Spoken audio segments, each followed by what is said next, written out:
जैसा कि आप सब लोगों को विदित है, 20 तारीख को आजमगढ़ में माननीय मुख्यमंत्री जी आने वाले हैं। मुख्यमंत्री जी का जो दौरा लगा है उसके संदर्भ में हमें ऐसा प्रतीत हो रहा है कि माननीय मुख्यमंत्री जी उत्तर प्रदेश के मुख्यमंत्री के रूप में नहीं बल्कि भारतीय जनता पार्टी के नेता के रूप में आजमगढ़ में आ रहे हैं। जो तैयारियां चल रही हैं, जिस तरीके से जिला प्रशासन माननीय मुख्यमंत्री जी के सभा को सफल बनाने के लिए लगा हुआ है, सरकारी बसों का इस्तेमाल, सरकारी गाड़ियों का इस्तेमाल, प्राइवेट गाड़ियों का अधिग्रहण करके इस्तेमाल, जिला प्रशासन की तरफ से जो धन संपदा खर्च की जा रही है रैली को सफल बनाने के लिए, तो ये सरकारी कार्यक्रम न होकर के लगता है कि भारतीय जनता पार्टी का कार्यक्रम है। मैं ये बातें इसलिए कह रहा हूँ कि इससे पहले भी आजमगढ़ में मुख्यमंत्री जी और प्रधानमंत्री और तमाम मंत्री जी लोग आते रहे। मुख्यमंत्री का जब दौरा लगा रहता था, हमारे बगल में भाई विजयी पासवान जी हमसे सीनियर विधायक हैं, जिलाधिकारी महोदय के द्वारा सारे जनप्रतिनिधियों को बताया जाता था या उनसे मांगा जाता था कि अपने अपने क्षेत्र के विकास के कार्यों की एक लिस्ट बना करके माननीय मुख्यमंत्री जी को देना है, आप प्रस्तुत कर दें। इस बार के दौरे में जिलाधिकारी महोदय की तरफ से या जिला प्रशासन की तरफ से कोई भी इस तरह की चर्चा जनप्रतिनिधियों से नहीं की गई, तो लगता है कि माननीय मुख्यमंत्री जी भारतीय जनता पार्टी के नेता के रूप में हमें कहना चाहते हैं। माननीय अध्यक्ष जी ने आपसे बताया कि आजमगढ़ जनपद में इस समय तमाम ऐसी जन समस्याएँ हैं जिनका आप लोगों के माध्यम से हम माननीय मुख्यमंत्री जी के संज्ञान में लाना चाहते हैं। समय समय पर हम लोगों ने विधानसभा के पटल से भी आजमगढ़ जनपद के विकास के तमाम मुद्दों को मुख्यमंत्री के संज्ञान में लाने का प्रयास किया। विधानसभा में प्रश्नों के माध्यम से आग्रह करके क्षेत्र में सड़कों, बिजली, हॉस्पिटल के तमाम कामों को माननीय मुख्यमंत्री जी के संज्ञान में लाने का काम किया, जिस पर अब तक कोई काम नहीं हुआ है। और अब माननीय मुख्यमंत्री जी आजमगढ़ में आ रहे हैं। हम वो कहना चाहते हैं उनसे कि हमारे विधानसभा क्षेत्र मुबारकपुर के अंदर एक मुबारकपुर सलारपुर रोड है, इसके साथ ही दर्जनों ऐसे सड़कें हैं जिनका विशेष मरम्मत या रिन्यूअल का काम हुए 7-8 साल हो गए, अब तक उस पर कोई काम नहीं हो रहा है। लोगों का चलना दुश्वार है, साइकिल यात्री हैं, पैदल यात्री हैं, छोटा ऑटो रिक्शा है, सब के सब लोग गिर करके घायल हो जाते हैं। और न जाने क्या है PWD आजमगढ़ का कि इन सड़कों पर काम नहीं कराता है, या तो सरकार उन्हें पैसा नहीं देती है या तो ये काम करना चाहते नहीं। तो हम माननीय मुख्यमंत्री के आगमन में जिलाधिकारी के माध्यम से आग्रह करना चाहते हैं कि आजमगढ़ की तमाम समस्याओं के संदर्भ में हमारे विधायकगण समाजवादी पार्टी की जो है उनसे बात करना चाहते हैं, हमें समय दिला दें, हम बात करना चाहेंगे। इसलिए कह रहे हैं ये बातें कि अभी हवाई पट्टी का इतना हल्ला किया गया, 2 दिन जहाज़ चलने के बाद बंद है। जो लोग जहाज़ से यात्रा करना चाहते थे बेचारे आज महरूम हैं, उदास हैं। आपके आजमगढ़ जनपद में तमाम समस्याओं के बारे में आदरणीय अध्यक्ष जी ने कहा।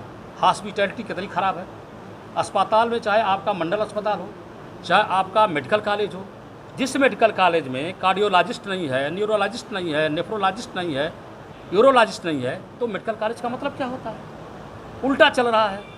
पहले मंडल या आजमगढ़ जिला स्तर के अस्पतालों से या लोकल अस्पतालों से मरीज़ रेफ़र किए जाते थे मेडिकल कॉलेज को, अब हमारा मेडिकल कॉलेज रेफ़र करता है मंडल हॉस्पिटल को मरीज़।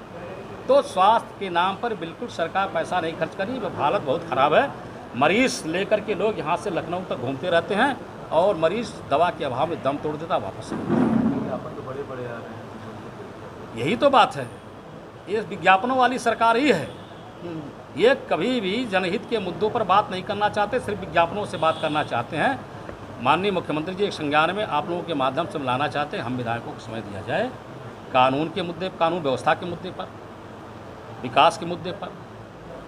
बरसात आ गई है, बाढ़ से निपटने की कोई तैयारी आजमगढ़ जिला प्रशासन ने नहीं किया। अगर किया होगा तो उसमें विधायकों का कोई संज्ञान में नहीं दिया गया, विधायकों से कोई चर्चा नहीं की गई। हम लोग भी तो क्षेत्रों में घूमते हैं, हम अपने क्षेत्र की समस्याओं के बारे में बखूबी जानते हैं, और हम भी अगर उनके साथ बैठते बातें शेयर होती तो तमाम अच्छी अच्छी चीज़ें निकल के आती।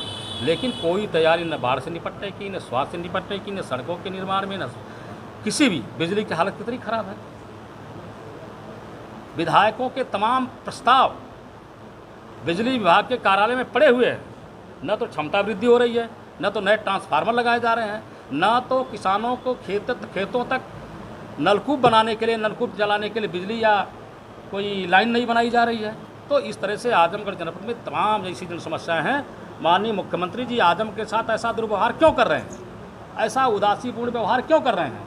आजमगढ़ के लोग भी उत्तर प्रदेश के निवासी हैं और आजमगढ़ का भी उत्तर प्रदेश विकास में साथ होना चाहिए, हाथ होना चाहिए। उत्तर प्रदेश की माननीय मुख्यमंत्री जी आजमगढ़ के लोगों के साथ उपेक्षापूर्ण कार्रवाई न करें। जिलाधिकारी महोदय अपने आजमगढ़ में आगमन के साथ एक बैठक उन्होंने किया। बैठक में मैं ही नहीं, मुझे लगा कि उन्होंने एक फॉर्मेलिटी के तौर पर जनप्रतिनिधियों से मुलाकात किया। जन समस्याओं के संदर्भ में न तो चर्चा करना चाहते थे, न सुनना चाहते थे। सड़कों के निर्माण के संबंध में उन्होंने कहा कि आप लोग 10-10 सड़कें हमें नोट करके दे दीजिए। सड़कें नोट करके भी विधायकगण ने दे भी दिया, लेकिन अब तक उस पर कोई कार्रवाई नहीं हुई। अगर जिला प्रशासन सचेत रहता या जनप्रतिनिधियों के साथ बैठ करके समस्याओं पर चर्चा करता तो प्रेस की आवश्यकता क्या थी? हम आपके माध्यम से माननीय मुख्यमंत्री जी से कहना चाहते हैं कि आजमगढ़ जिला प्रशासन को आजमगढ़ के जनता के हक और हित में बैठ करके विधायकों से बात करना चाहिए। और हम समाजवादी पार्टी के विधायकगण माननीय मुख्यमंत्री जी के आगमन पर उनसे मिलना चाहते हैं।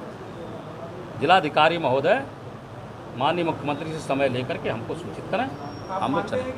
निजीकरण का विरोध इसलिए हो रहा है कि जहाँ जहाँ भी देश के अंदर निजीकरण किया गया बिजली के क्षेत्र में, सारी जगहों पर इनकी यह प्लानिंग फेल रही। बिजली विभाग, अगर बिजली आप गरीबों की झोपड़ी तक पहुँचाना चाहते हैं तो आपको सार्वजनिक क्षेत्र में बिजली विभाग को रहने देना चाहिए। इसलिए कि बिजली विभाग बिजली देने के साथ ही उत्तर प्रदेश के पढ़े लिखे नौजवानों को नौकरी भी, रोजगार भी देने का काम करता है।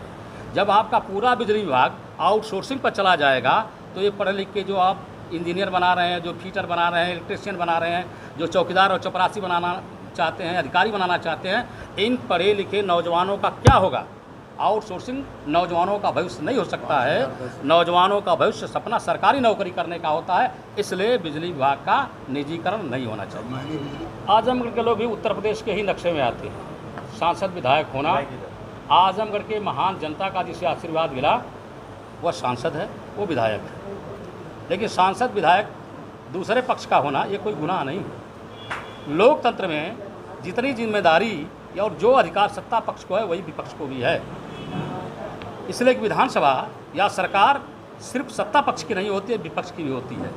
तो हमको विपक्ष के रूप में उनको सुनना चाहिए, हमारी बातें मानना चाहिए।